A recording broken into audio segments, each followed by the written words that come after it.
You're disgusting. It's 8:45 on a Thursday morning in downtown Riverside. A cop stands over a black man on a bench. The man has a hot dog, a paper cup of coffee. He looks up. Sitting here eating like this, you're filthy. Look at your clothes. You smell like garbage. A black man sits on a bench, hot dog in one hand, coffee in the other. He looks up, calm. Just having breakfast, officer. Not here, you're not. This is a family park. People don't want to see this. I'm not bothering anyone. You are the bother. The cop steps closer. Stand up. What happens next takes 11 seconds. A hot dog crushed under a boot. Coffee poured onto a man's head in front of 8 witnesses. 4 phone recordings. Then the man on the bench says something. 5 words that make the officer freeze completely. This is the story of that moment. Rewind 8 weeks. Detective Derek Isaac Bennett sits in Captain Hayes' office on a Tuesday afternoon in January. Narcotics Division. Narcotics. 12 years on the force. 14 commendations. 0 complaints. Hayes slides a file across the desk.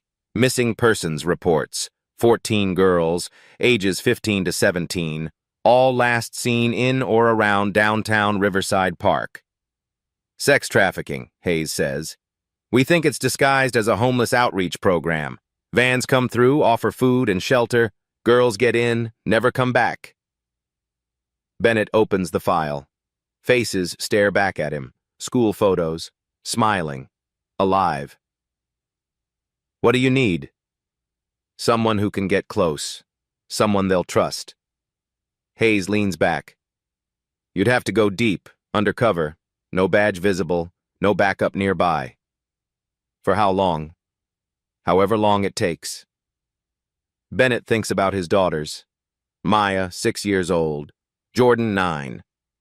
He thinks about 14 other fathers who don't know where their children are sleeping tonight. I'm in. That was 8 weeks ago. Now Bennett hasn't showered in 4 days. His clothes come from a donation bin behind St. Michael's Church.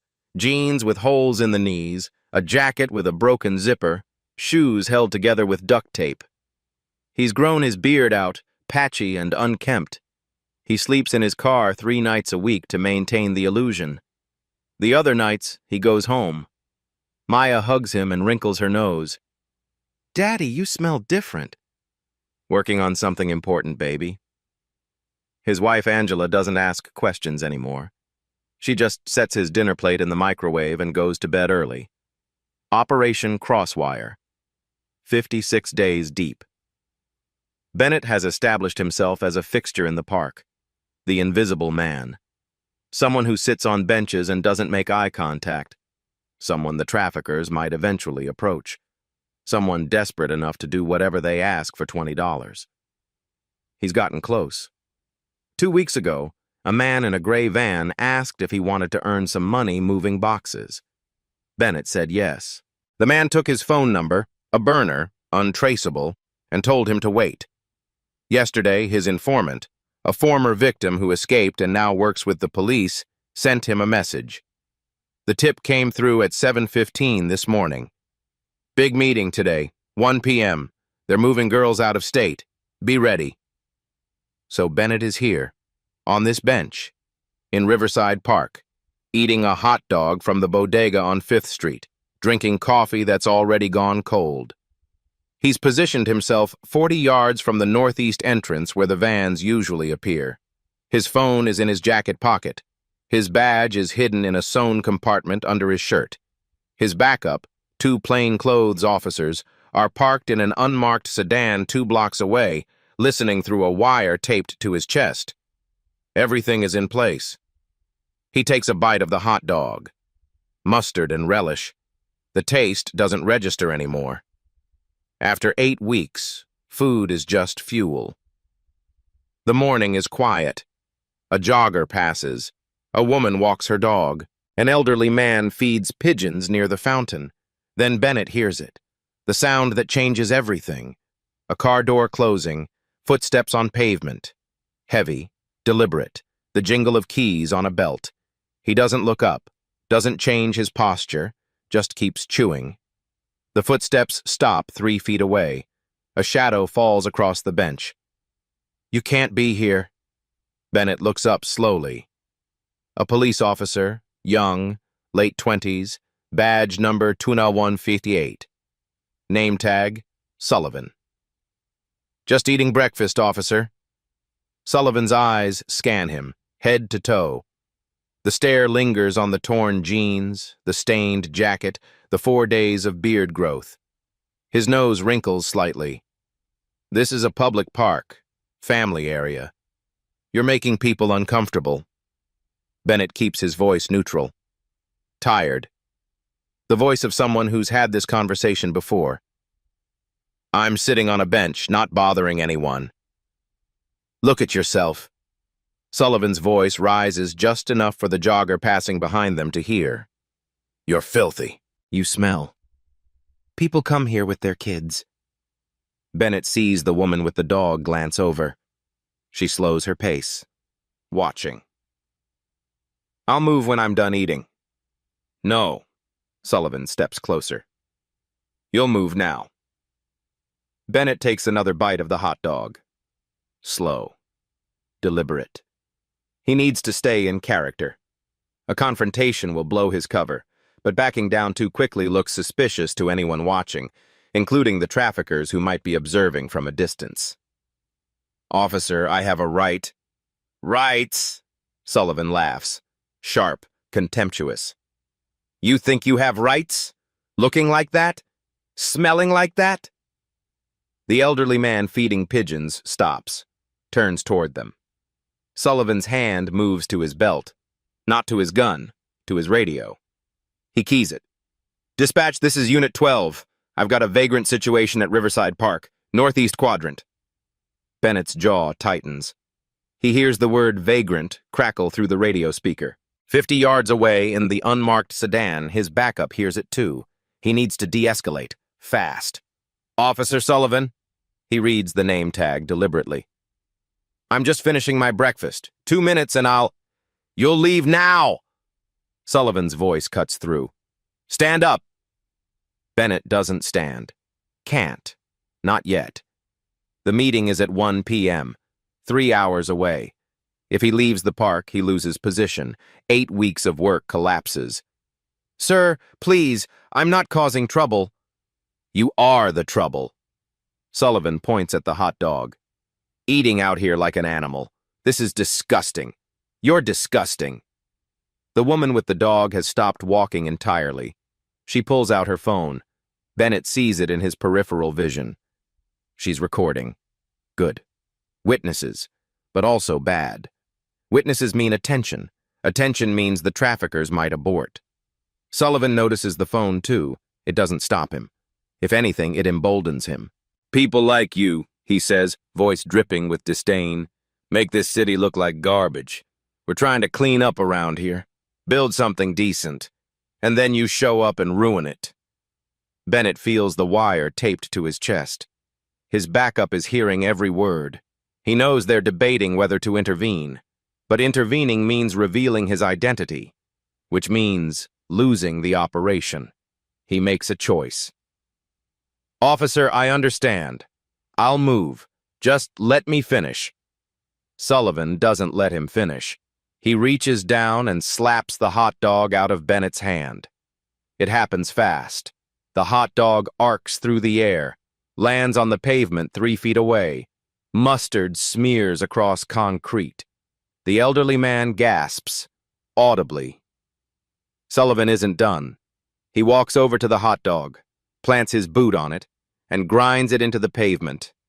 The sound, bread-crushing, meat-tearing, cuts through the morning quiet. "I said move!" Bennett stares at the crushed food, at the boot print in the mustard. His hands rest on his knees, still, controlled. "That was my breakfast. You should have thought about that before you decided to stink up a family park." Bennett reaches for his coffee cup. Still half full. Still cold. He raises it to his lips. Sullivan snatches it from his hand. For a moment, Bennett thinks he's going to throw it away. Dump it on the ground like the hot dog. But Sullivan doesn't throw it. He holds the cup above Bennett's head, tips it slowly, deliberately. Coffee pours out. It hits Bennett's hair first, then runs down his forehead, into his eyes, down his cheeks, soaking into his collar. The woman with the dog says something. Bennett can't hear it over the rushing in his ears. 8 people are watching now. 4 have phones out, recording. Sullivan drops the empty cup. It bounces once on the bench, falls to the ground. Maybe that'll clean you up.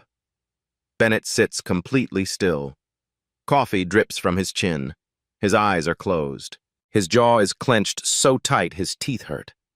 He counts to 3, opens his eyes, wipes his face with his sleeve, and makes a decision that will destroy 8 months of work. His voice comes out quiet, calm, colder than the coffee running down his neck. Officer Sullivan, badge number 2158. Sullivan's smirk falters slightly. The use of his badge number catches him off guard. Bennett reaches slowly into his jacket. 50 yards away, his backup tenses. He pulls out a leather wallet, opens it. Inside, a badge. Gold. Detective grade. I'm Detective Derek Isaac Bennett, Narcotics Division. Deep Undercover. The words hang in the air. Sullivan's face goes through 3 expressions in 2 seconds. Confusion. Recognition. Horror. His mouth opens. Nothing comes out. Bennett's voice doesn't rise, doesn't shake. You just blew an 8-month operation. You can call Captain Hayes. Extension 4112. Right now. Silence. Complete. Absolute. Silence. The jogger who was passing has stopped mid-stride. The woman with the dog stands frozen, phone still raised. The elderly man feeding pigeons stares, mouth open. Sullivan doesn't move. His hand is still extended where it released the coffee cup. His eyes are locked on the badge. 5 seconds pass. 10. Sullivan's face drains of color, white to gray. 50 feet behind Bennett, near the fountain, a man in a gray jacket, one of the trafficking lookouts, stands up from his bench. He sees the badge, turns, walks away quickly. The operation is over. Sullivan finally moves. He steps back. Once, twice. His hand drops to his side. He doesn't apologize, doesn't explain. He turns, walks back to his patrol car. His steps are too quick, almost stumbling. The car door opens, closes. The engine starts. He drives away. Bennett sits alone on the bench, coffee soaking through his shirt, hot dog crushed on the pavement, badge still in his hand. The wire on his chest crackles. Detective Bennett, are you okay? He doesn't answer. 4 phones are still recording.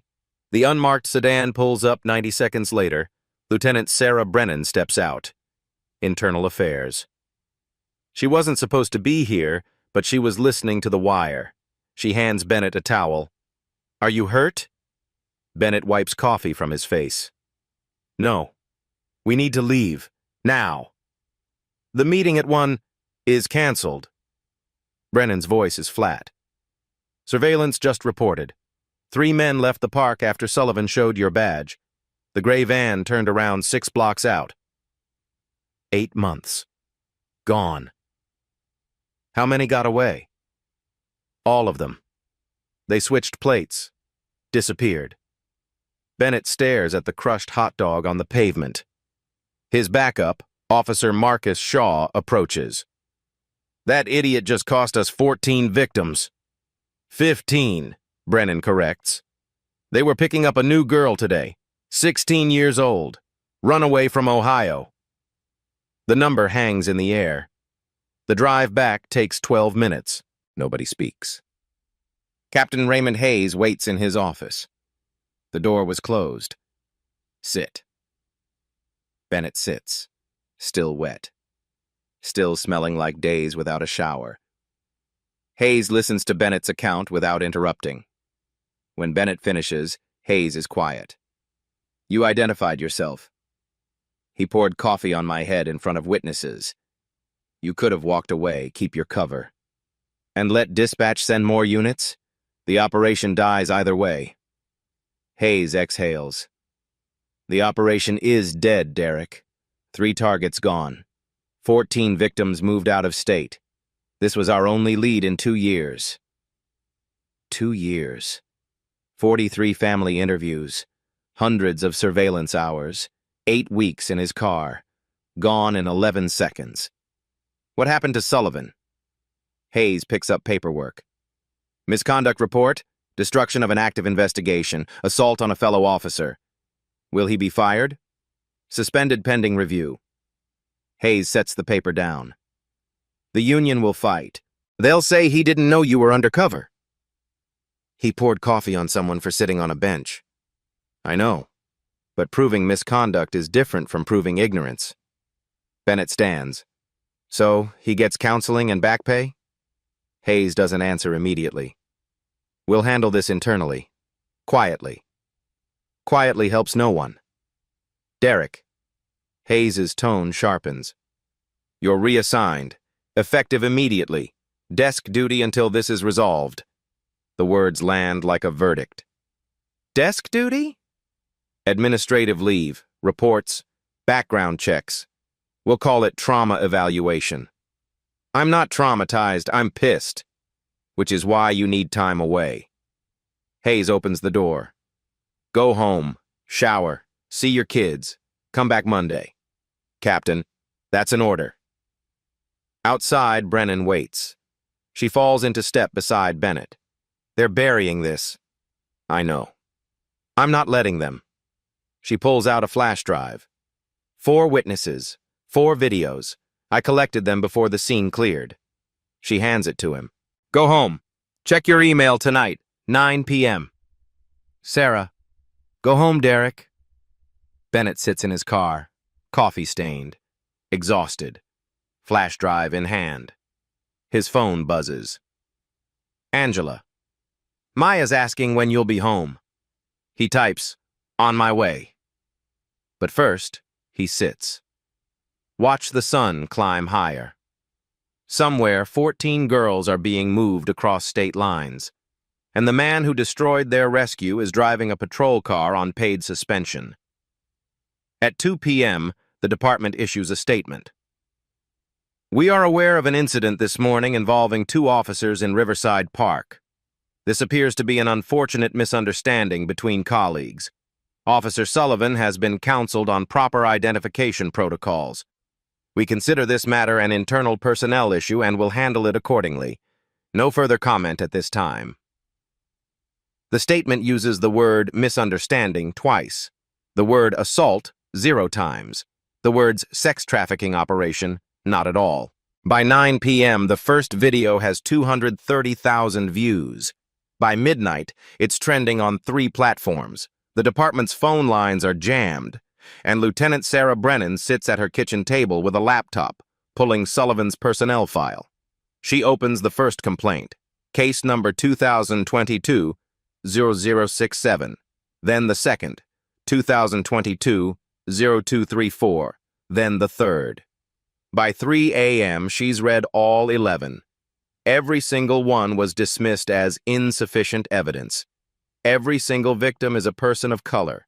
Every single incident in downtown Riverside District. She thinks about the word Hayes used. Misunderstanding. She thinks about 14 girls in the back of a van.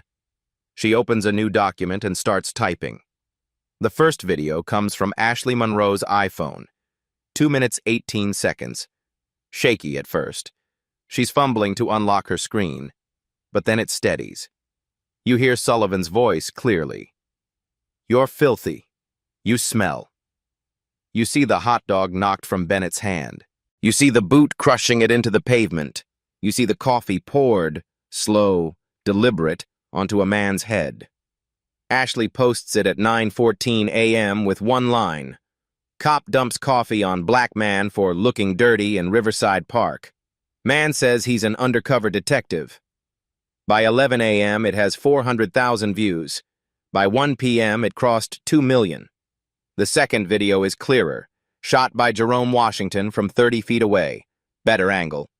You can see Sullivan's face, the contempt in his expression. You can read his name tag, badge number visible. Jerome's caption, "This is what cleaning up the streets looks like." The third video catches the aftermath. Bennett sitting alone, coffee dripping from his chin, the crushed hot dog on the ground. 4 phones pointed at him like accusations. The fourth video is 47 seconds. Just the audio matters. Sullivan's voice. "People like you make this city look like garbage." By 6 p.m., the hashtag Justice for Bennett is trending in 14 states. By 8 p.m., it's national news.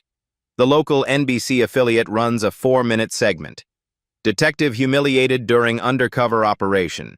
They interview a police accountability expert who uses the phrase racial profiling 3 times.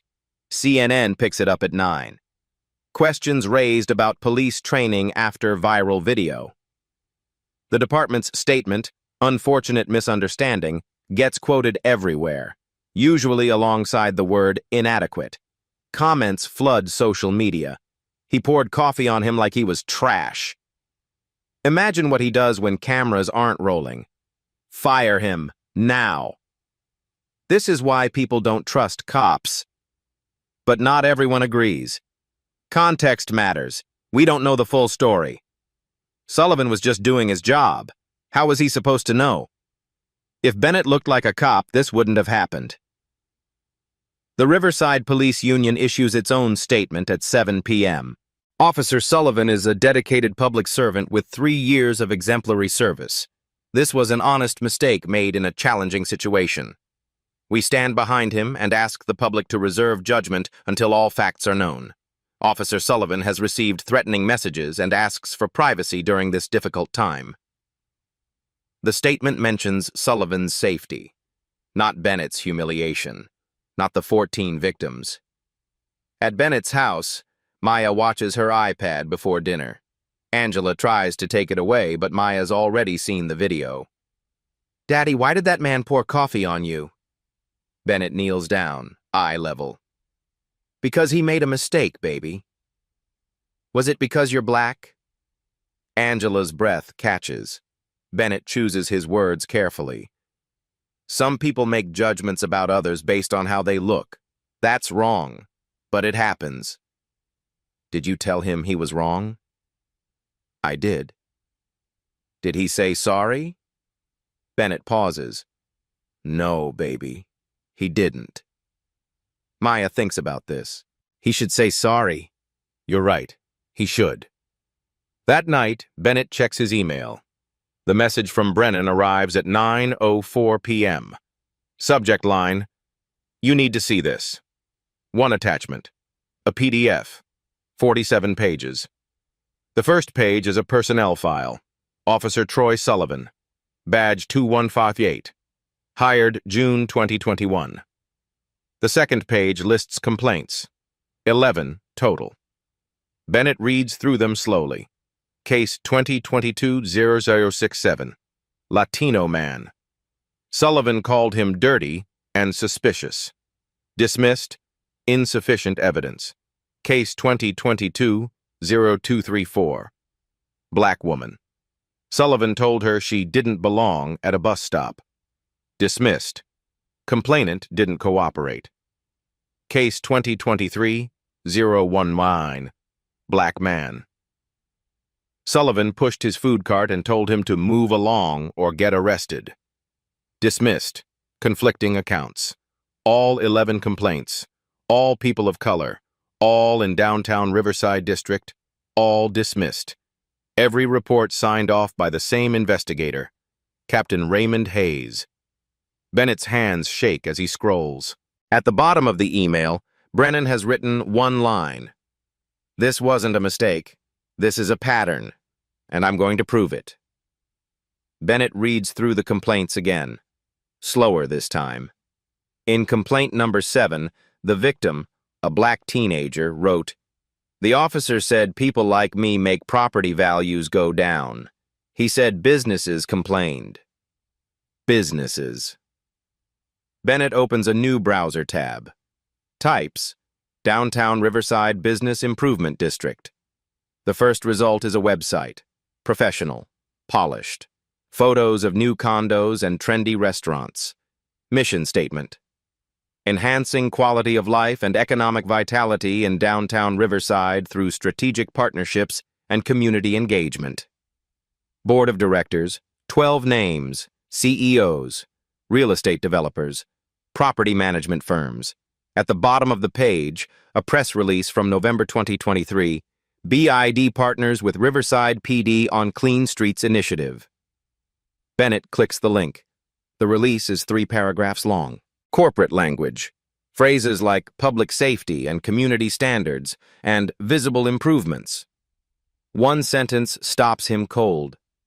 Thanks to our partnership with law enforcement, we've seen a 42% reduction in quality of life complaints and a 12% increase in property valuations quarter over quarter. Quality of life complaints. Bennett thinks about Sullivan's words. We're trying to clean up around here. He thinks about the 11 dismissed complaints. He thinks about the phrase Hayes used. Handled internally. His phone rings. Brennan. You saw the email. I saw it. There's more. Her voice is tight. I pulled Sullivan's overtime records. I need you to see the numbers. Brennan sends the financial records at 11 p.m. Bennett opens the spreadsheet. Column after column of numbers, officer names, hours, overtime pay. He scrolls to Sullivan's row. Fourth quarter 2023, before Clean Streets Initiative. Overtime, $8,100. First quarter 2024, during Clean Streets. Overtime, $28,400. 350% increase. Bennett cross-references dates. Initiative launched January 2nd. Sullivan's first spike, January 7th. 6 other officers show similar patterns. All downtown Riverside patrol, all with increases between 200 and 400%. Combined overtime increase, $180,000 in 3 months. He calls Brennan. Where's this money coming from? The BID. Her voice is exhausted. Business Improvement District. I pulled their financials, their public record. Line item from January. Law Enforcement Partnership Enhancement, $150,000 annually. They're paying the department. It's structured as a grant. Legal. But look at the timing. BID approves funds in December. Initiative launches in January. Overtime spikes immediately. Bennett stares at numbers. Officers get paid more to patrol. BID gets fewer homeless people. Fewer undesirables. Brennan's voice hardens. That's their word, from meeting minutes. Quote, partnership with RPD has resulted in significant reduction of undesirables in high-value corridors. Send everything. The files arrive. 43 documents. BID meeting minutes, November 2023.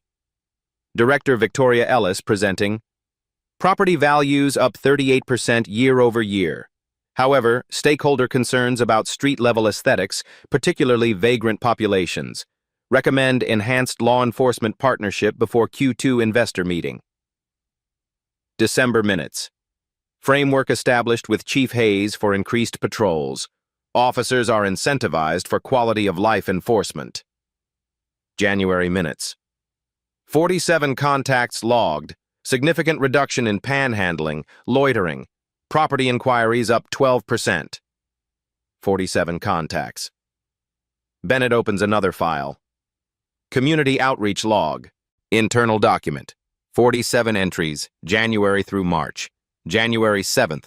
Male, black, age approx 35. Sleeping on a bench. Advised to relocate. January 9th.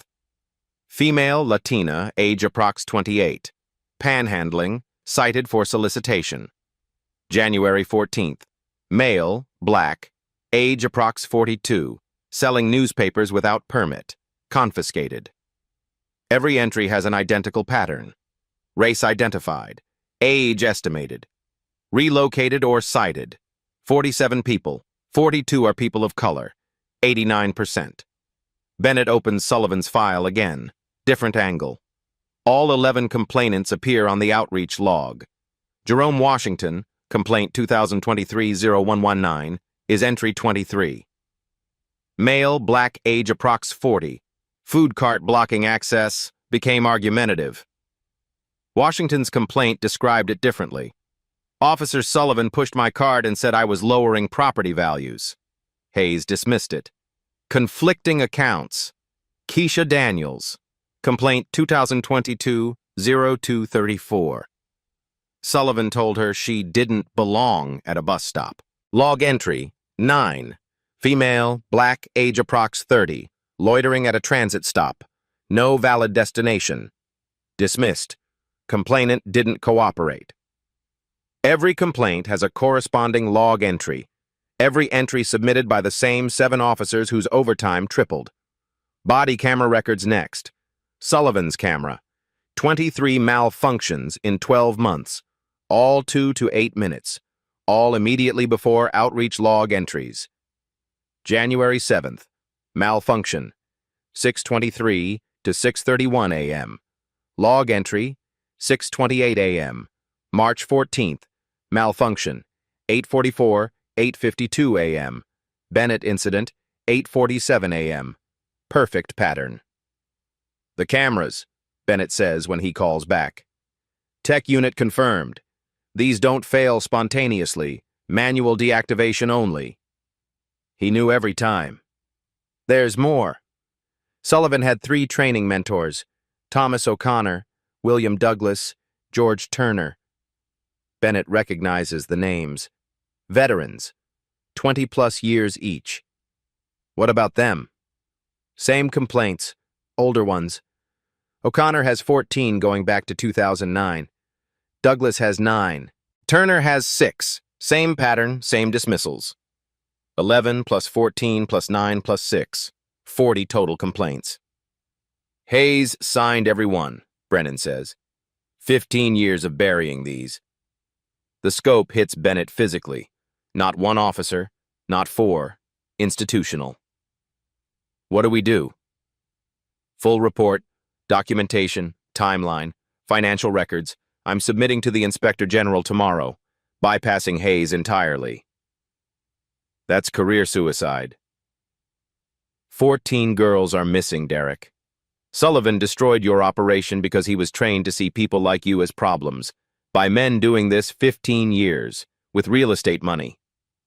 She's right. What do you need? Your statement. Detailed. Everything. When? Tonight. Filing at 8 a.m. 11:47 p.m. I'll write it now. At 1:30, Angela finds him still typing. You need sleep. I need to finish. She reads over his shoulder. The complaints, financial records, camera logs. Oh my God. Worse than we thought. She sits. What happens when you submit? The IG opens an investigation. Could take months, years. And Sullivan? Probably fired. Eventually.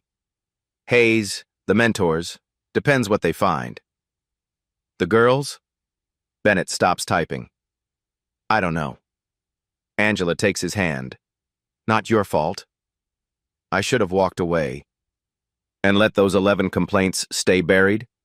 Those 47 people think nobody cares. You showed them someone does. He finishes at 3:18 a.m.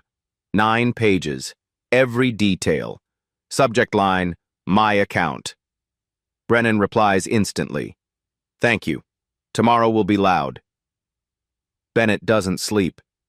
He sits in darkness thinking about Jerome Washington, Keisha Daniels, 45 others whose names he doesn't know, told they don't belong, logged as contacts, turned into funding and promotions and overtime, Sullivan's boot crushing the hot dog, BID minutes. Significant reduction of undesirables, Maya asked. Did he say sorry? At 7 a.m., his phone buzzes. Unknown number. Stop digging. Your family is beautiful. It would be a shame if something happened.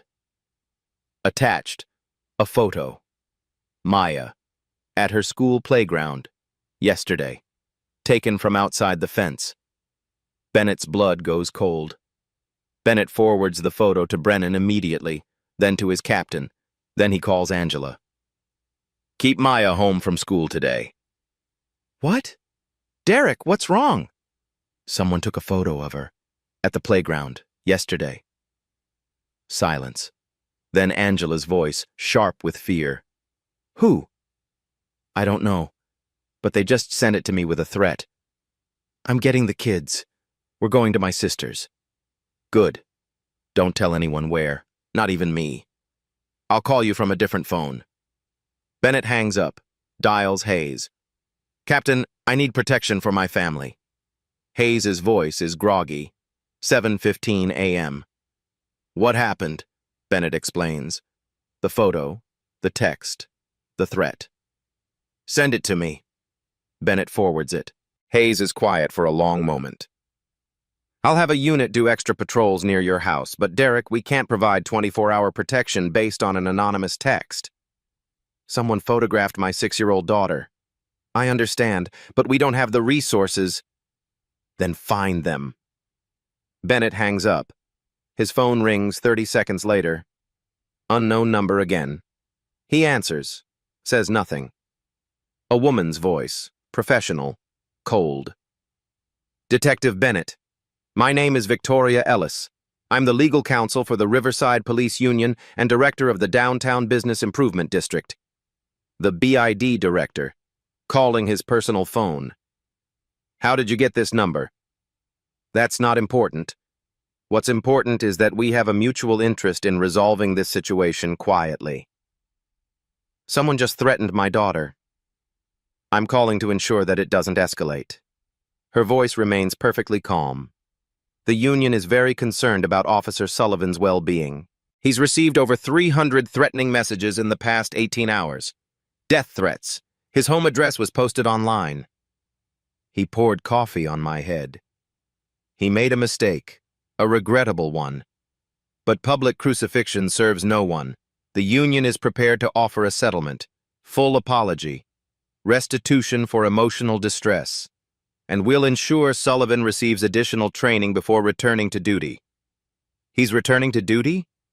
Eventually, after appropriate counseling. Ellis pauses. Detective, you've had a distinguished career, 12 years, 14 commendations. You have a family to think about. Making this situation more adversarial benefits no one, especially not those 14 trafficking victims you're so concerned about. The mention of the victims makes Bennett's jaw clench. Are you threatening me?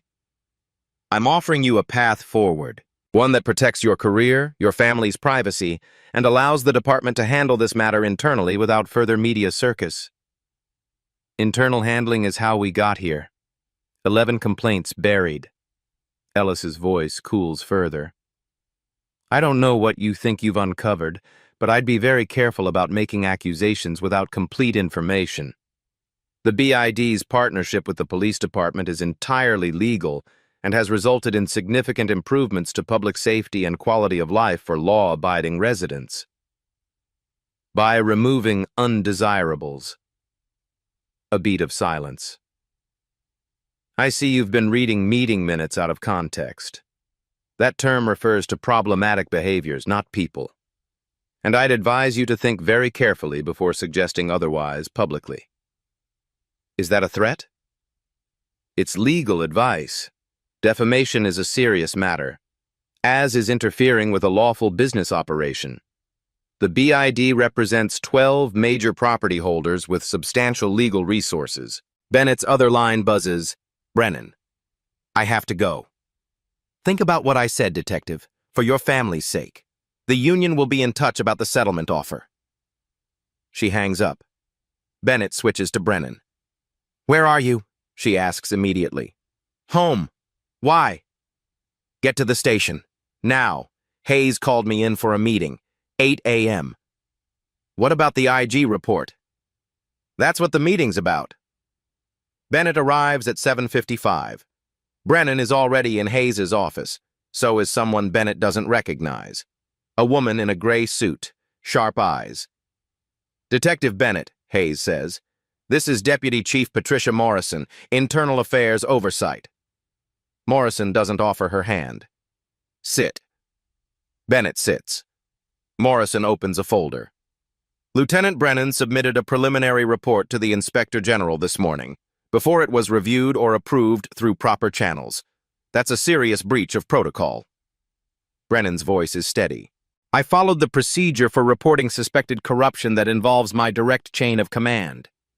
You accused Captain Hayes of deliberately burying complaints. I documented 15 years of dismissed complaints with identical patterns, all signed off by the same investigator. Morrison's eyes are ice. You documented coincidences and drew inflammatory conclusions. You've jeopardized ongoing personnel matters and violated multiple officers' privacy rights by sharing sealed complaint files. Those complaints show a pattern. Those complaints were investigated and found to lack merit by experienced investigators following department protocol. Bennett speaks up. 47 people logged in as contacts in 3 months. 89% people of color. That's not a coincidence. Morrison turns to him. Detective, you're on administrative leave. You're not part of this conversation. I'm the victim of the assault that started it. You're a detective who broke cover during an active operation, costing the department 8 months of work and significant resources. Your judgment is questionable at best. The words land like punches. Hayes finally speaks.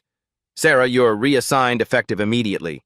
Property crimes. No investigative authority. Brennan's face goes white. Captain, that's the deal you're getting instead of suspension. Take it. Morrison stands. This meeting is over. Detective Bennett, go home. Lieutenant Brennan, report to your new supervisor Monday morning, and both of you, her voice drops to steel, stop talking to the press. Stop posting on social media. Stop freelance investigating. If I hear either of your names connected to this case again, you're both terminated. Clear? Neither responds. I said clear? Clear, Brennan says quietly. Clear, Bennett echoes. Morrison leaves. Hayes won't meet their eyes. In the parking lot, Brennan's hands shake as she unlocks her car.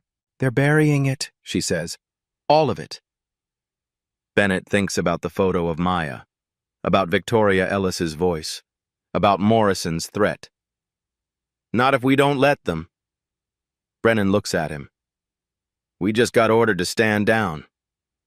Since when do you follow bad orders? She almost smiles. Almost.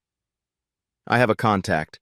Jamal Brooks, investigative journalist, Riverside Gazette. If we can't fight this from inside, we fight from outside. Bennett's phone buzzes. Another text. Unknown number. Good decision at the meeting. Keep making smart choices. Someone was listening. Or Hayes told them. Or Morrison did. Bennett deletes the text.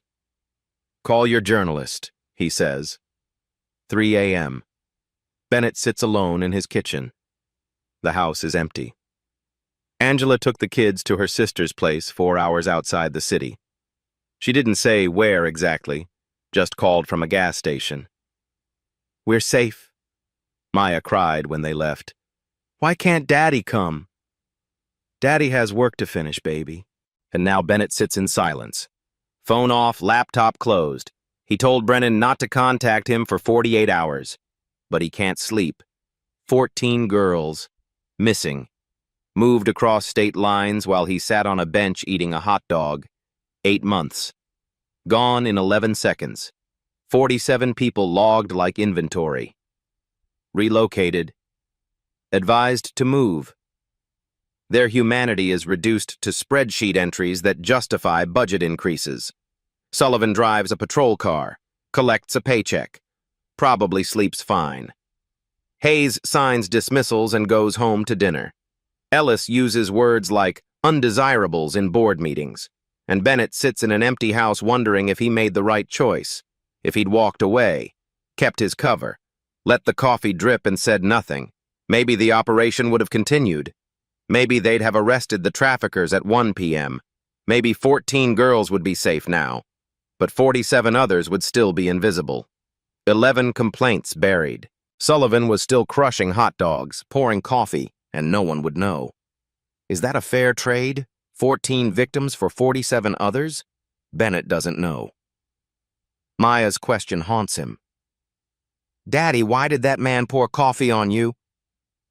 The easy answer, he made a mistake, baby. The real answer is harder. The man poured coffee because someone trained him to see certain people as problems, because someone paid him extra to remove those problems, because 11 others tried to speak up and got silenced, because a system turns human beings into contacts and budget justifications, because Derek Bennett, decorated detective, father of 2, 12 years of service, looked like someone who didn't belong. The worst part? If he'd been wearing his uniform, Sullivan never would have approached, never would have touched him. The badge protects some people, only when it's visible. Bennett thinks about the coffee hitting his head, the humiliation. 8 people watching, 4 phone recordings, Sullivan's face seeing the badge, color draining, frozen. Haze. Making noise helps no one. Morrison. Stop investigating or you're terminated. Ellis. For your family's sake. Maya's other question, the one that cuts deepest. Did he say sorry? No, baby. He didn't. Bennett opens his laptop, powers it on. Types an email to Jamal Brooks, Riverside Gazette. Subject, story you need to hear. Body. My name is Detective Derek Bennett. You've seen the video. I'm ready to tell you everything. But I need a promise. If something happens to me, you publish it all. He attaches Brennan's files, all 43 documents, financial records, meeting minutes, complaint files, body camera logs, the community outreach spreadsheet. Everything. His finger hovers over send. If he does this, there's no taking it back. Morrison fires him. Union sues. Ellis comes after him with 12 property developers' lawyers. Career over. But maybe those 14 girls get found. Maybe complaint 48 doesn't get dismissed. Maybe the next person on a bench doesn't get coffee poured on their head. Maybe. Maya asking, "Are you gonna give up?" He clicks send. Email whooshes away. He closes the laptop, sits in darkness, phone still off, sitting on the table like an accusation. He doesn't turn it on. Outside, sun rises over Riverside, the same park where this started, where Sullivan crushed a hot dog and thought he was doing his job, where Bennett made a choice that cost him everything, and might, possibly, change something. 6 a.m. Bennett falls asleep on the couch. 9 a.m. Riverside Gazette publishes a 5,000-word investigation. Headline, Cleaned Out. How Real Estate Money Bought Police Protection to Gentrify Neighborhoods. By noon, it's national news. Jamal Brooks' article doesn't ask questions. It presents evidence. 43 documents, timelines, financial records, names, numbers. Screenshots of meeting minutes with the word undesirables highlighted. A video compilation embedded at the top. 23 incidents in 18 months. Sullivan, O'Connor, Douglas, Turner. Same language, same tactics, same victims. You don't belong here. Move along. You're making people uncomfortable. Different faces, same script. Brooks interviews 7 of the 11 complainants. Real names, real faces. They tell their stories on camera. Jerome Washington, 41, food cart vendor. Officer Sullivan pushed my cart into traffic and told me I was lowering property values just by existing. When I tried to file a complaint, they said there wasn't enough evidence. But I had witnesses. 3 people saw it. Nobody asked them. Keisha Daniels, 32, waiting for a bus. He said I looked like I was loitering. I had a bus pass. I showed it to him. He said I didn't look like I belonged in this neighborhood. What does that mean? I'm black. The neighborhood is gentrifying, you do the math. 7 people. 7 identical stories. 7 dismissed complaints. By 10 a.m., the article has 50,000 shares. By noon, national outlets are calling. CNN, MSNBC, Fox News. Everyone wants interviews. By 2 p.m., a protest forms outside Riverside Police Headquarters. Starts with 40 people, grows to 200, then 500. They're not shouting, not breaking anything, just standing, holding signs. 11 complaints, 0 accountability. Real estate money can't buy silence. We all deserve dignity. One sign shows Sullivan's overtime records, $8,100 versus $28,400. The numbers speak for themselves. Bennett watches from his couch. Live news coverage. His phone is back on. 37 missed calls. He ignores them all except one. Angela. Are you seeing this? Yeah. Derek, they're listening. People are listening. On screen, Jerome Washington speaks to reporters. I thought I was alone. I thought nobody cared. Now I know. We were all silenced the same way. But we're not silent anymore. At 4 p.m., City Council member Patricia Hughes makes a statement. I've reviewed the Riverside Gazette's investigation. The allegations are deeply troubling. I'm calling for an emergency council session on March 28th. All parties will testify under oath. The public deserves answers. The union issues a response 30 minutes later. Victoria Ellis on camera. Professional. Controlled.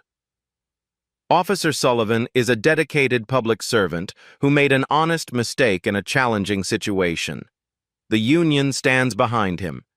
These allegations of systemic bias are unfounded and politically motivated. We will vigorously defend our officers against this character assassination. She doesn't mention the 47 names on the community outreach log, doesn't mention the body camera gaps, doesn't mention the word undesirables in the BID minutes she personally wrote. Bennett's phone rings. Brennan, you saw the council announcement? Yeah. They're going to call you to testify. Good. Derek, Morrison threatened to fire us. She can't fire someone for testifying to the city council. That's retaliation. Even the union can't protect that. Brennan is quiet for a moment. What if they ask about the files? How did I obtain them? Tell the truth. You followed protocol for reporting suspected corruption. Morrison says I violated privacy rights. Morrison is trying to scare you. Those complaint files should have been investigated 15 years ago. You did what Hayes should have done. Another silence. Then, thank you. For what? For not walking away from that bench. Bennett thinks about Maya, about 14 girls are still missing, about Jerome Washington's food cart. I couldn't. That night, Bennett's doorbell rings. He checks the window first. Habit now. A woman, mid-30s. He doesn't recognize her. He opens the door. Chain still on. Detective Bennett? Her voice shakes. My name is Carol Mitchell. My daughter disappeared from Riverside Park 6 months ago. She was 16. I saw your interview. The operation you were working on. Was it for girls like my daughter? Bennett's throat tightens. Yes. Did you find her? The question hangs between them. Not yet, but we're not stopping. Carol Mitchell nods, wipes her eyes. Thank you for trying. That's more than anyone else has done. She leaves an envelope. Inside, a photo of a smiling girl, dark hair, braces, school uniform. On the back, written in pen, Melissa Mitchell, age 16, last seen January 19th, 2024. Bennett adds it to the file. 15 victims now. Brennan calls at 11 p.m., 4 days before the hearing. I found something. What? A manual. In Hayes' old office. Locked drawer. Bennett sits up. What kind of manual? Training. Title: Effective Community Policing in High Transition Areas. Subtitle: Internal Use Only. Written by Raymond Hayes, 2014. Read it.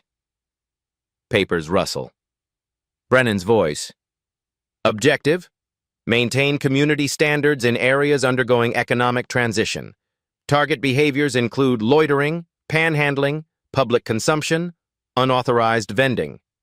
That's not illegal. Listen. Language guidelines. Avoid explicit references to appearance or demographics. Use terms like safety concern, community complaint, quality of life. Documentation. Minimize paperwork. Verbal warnings preferred. Contacts should appear voluntary. Bennett's blood runs cold. They trained them to hide it. More. Body camera protocol. Officers should be aware equipment malfunctions occur. Use discretion regarding when recording is operationally necessary. That's instructing them to turn cameras off, without saying it explicitly. Brennan flips pages. Section on homeless populations. Individuals experiencing homelessness often congregate in areas targeted for economic development. Officers should prioritize these areas for quality of life enforcement. Consistent presence and firm but respectful contact discourages problematic behaviors. Respectful, Bennett repeats. Bitter. Signature page. Hayes wrote it. 3 others signed off. O'Connor, Douglas, Turner. The mentors. So Sullivan was following training. Exactly. And there's a distribution list. 23 officers received copies between 2014 and 2023. 23 officers. All taught to see undesirables as problems. All taught neutral language that means removal. All taught to minimize documentation. Does Morrison know? No. I found it yesterday. Submit it to the city council. Public hearing. They subpoena it. They'll say I stole it. You were investigating complaints. You found evidence. That's detective work. Brennan is quiet. Then, if I do this, Morrison fires me. Probably. Hayes denies writing it. His signature is on it. He'll say it's out of context. Let him explain to Jerome Washington, to 47 people on that spreadsheet. Silence. Okay, I'll do it. But I'm copying everything first, sending one to Brooks. If they bury it, he publishes. Smart. Derek, when Sullivan testifies, this manual is his defense. He followed training, followed orders. I know. Won't make him innocent, but makes Hayes guilty. Bennett thinks about Sullivan freezing, color draining. 5 seconds of silence. Hayes built this system for 10 years, training officers to discriminate efficiently, with professional language, tactics that avoid lawsuits. While making money, Brennan adds the final piece. BID pays the department pays overtime. Officers do the work. Hayes supervises. Everyone benefits. Except the 47 people removed. Except them. Bennett looks at the photo on his table. Melissa Mitchell. 16. Missing. When's the hearing? March 28th, 2 p.m. I'll be there. Union lawyers will tear you apart. Let them try. Brennan laughs, short, humorless. You know the worst part? What? If Sullivan had just let you finish your hot dog, none of this comes out. Hayes retires with pension. BID keeps paying. 47 becomes 470. Nobody knows. Bennett thinks about the boot-crushing mustard. Coffee poured with contempt. Sometimes the worst mistakes expose the biggest truths. Is that a saying? It is now. They hang up. Bennett opens his laptop, starts writing testimony. Every detail, every moment, every word Sullivan said. The city council will hear all of it. Outside, Riverside sleeps. The park is empty. Benches vacant. For now. March 28th, 2 p.m. City Council chambers. 200 people packed into space for 150. 12 cameras. Overflow watching monitors in the hall. Councilwoman Patricia Hughes gavels the room to silence. This special session examines allegations of systemic bias in police enforcement and the department's relationship with the Business Improvement District. Everyone testifies under oath. Jamal Brooks presents first. 47 names scroll on screen. 89% people of color. Financial records. Sullivan's overtime. 28,400 in 3 months. BID meeting minutes. Victoria Ellis's words in 40-point font. Significant reduction of undesirables in high-value corridors. The crowd murmurs. Video compilation plays. 23 incidents. Same officers, same language. You don't belong here. Move along, Jerome Washington testifies. Sullivan pushed my cart, said I lowered property values. Hayes dismissed my complaint, said insufficient evidence. 3 witnesses saw it. Nobody asked them. Keisha Daniels next. He said I was loitering at a bus stop. I had a pass, showed it. He said I didn't belong in this neighborhood. I'm black. The area's gentrifying.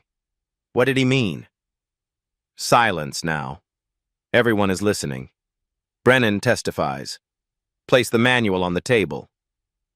Found in Hayes' office. Effective community policing in high transition areas. Written 2014. Distributed to 23 officers without approval. She reads sections. Instructions to target homeless populations. Use neutral language. Minimize documentation. Exercise body camera discretion. Hughes looks at Hayes. Captain, did you write this?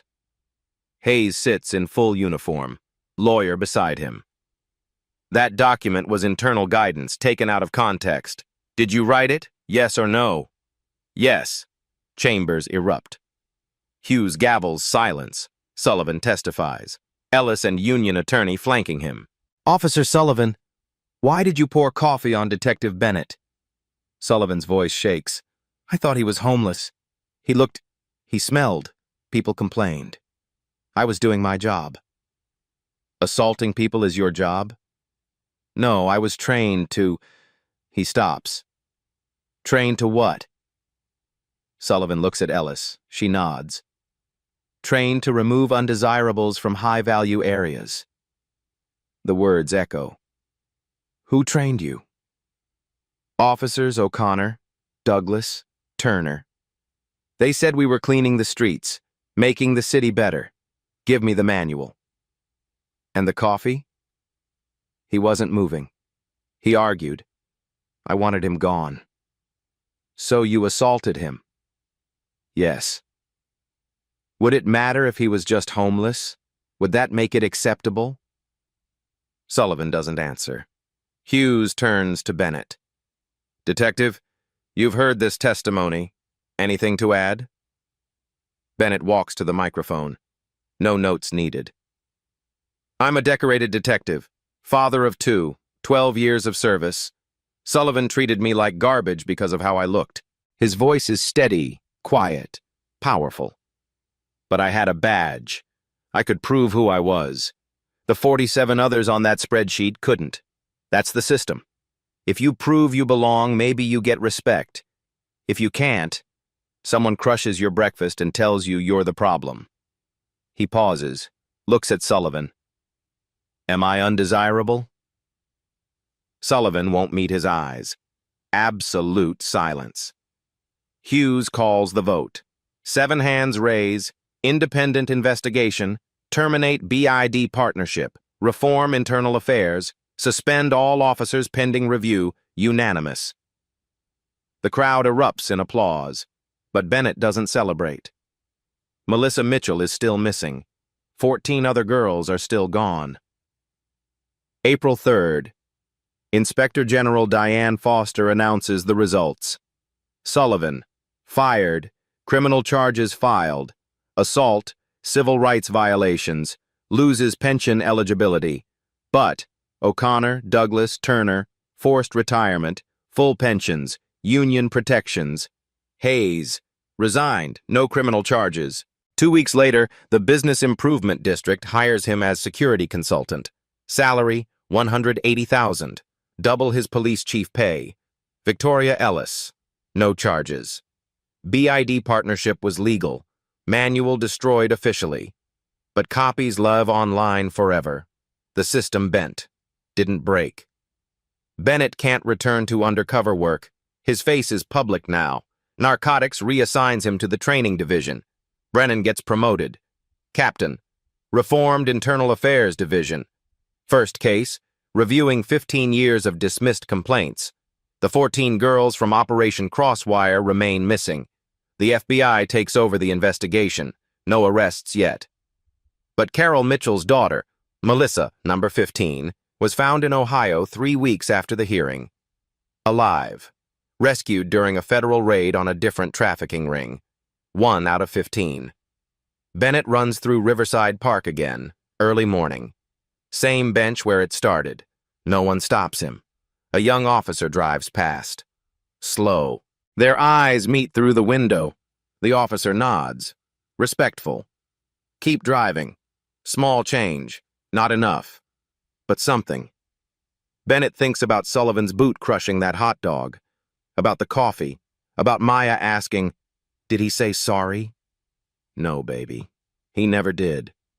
But 47 people don't have to stay silent anymore. Complaint number 48 won't be dismissed.